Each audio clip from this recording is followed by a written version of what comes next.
Today I'm going to show you exactly how to create HubSpot contacts from forms using Zapier. If you're still pasting form entries into HubSpot by hand, let's put a stop to that right now. Open your browser and head to zapier.com, then sign in. Once your dashboard loads, I'm going to assume you already have your form tool and HubSpot connected inside Zapier. If you haven't added them yet, you can connect as you go, no big deal. In the top left, click the Create button and choose Zaps from the menu. A blank Zap editor opens with a trigger and action waiting to be set up. Click the trigger step. You'll search for your form app. I'm going to use Typeform, but this works the same for Google Forms, Jotform, whichever you're using. Pick your application, then choose the trigger event. For Typeform, it's new entry. For Google Forms, it's new form response. Click Continue. If your account isn't connected yet, Zapier will ask you to sign in. A pop-up appears, log in, grant access, and it will close itself automatically.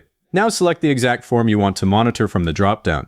Double-check the name here. I've had times where I accidentally picked the test form and spent 5 minutes wondering why no data showed up.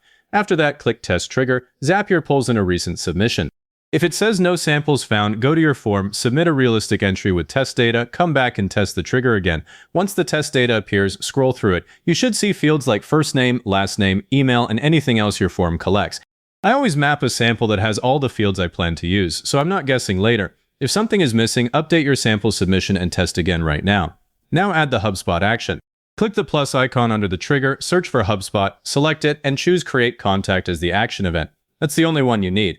Click Continue. If your HubSpot account isn't connected yet, you'll see a sign in button. Click it, log in, and Zapier request permissions. Allow everything, then confirm the account is selected. If you've got multiple portals, check you're in the right one. I once sent a batch of leads into a sandbox account, so I always look at the account name here. You're now looking at HubSpot's contact properties. You'll see a long list, including first name, last name, email, phone number, company, job title, and many more. I scroll past the ones I never use. The critical ones are email, first name, last name, and maybe phone and company. For lead tracking, I also set a couple of static properties right here. First, go to the email field and click into it. The drop-down shows your form data. Pick the email field from the form. This mapping is the one that prevents duplicates because HubSpot uses email to match existing contacts, so get it right.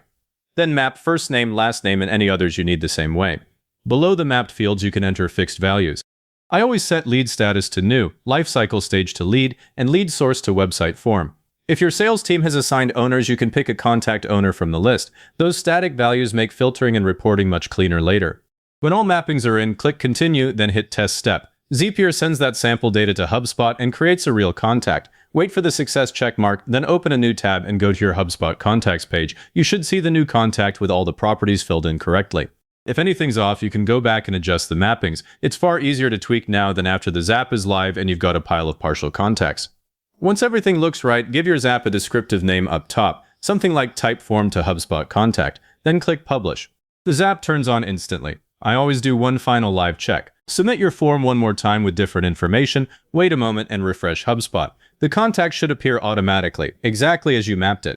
If this saved you from copying and pasting leads, hit the like button, subscribe for more hands-on Zapier and HubSpot workflows, and leave a comment saying this was helpful. Comments really push this to other people looking for the same thing.